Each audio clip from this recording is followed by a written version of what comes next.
Dakwaan Aman Graseka dipaksa berniaga ketika uzur. Isteri tampil nafi kenyataan tersebut.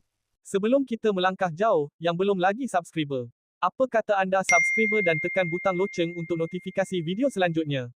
Baru-baru ini, timbul dakwaan segelintir pihak kononnya pelakon veteran Aman Graseka yang menghidap diabetes itu dipaksa isteri untuk bekerja dan berniaga ketika dirinya sedang uzur.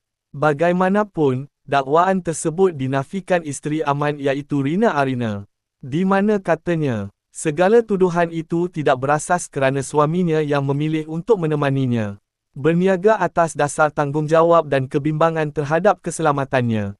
Dia bukan dipaksa, dia sendiri mahu temankan saya berniaga. Kerja memasak dan semua urusan lain saya buat bersama mak dan keluarga.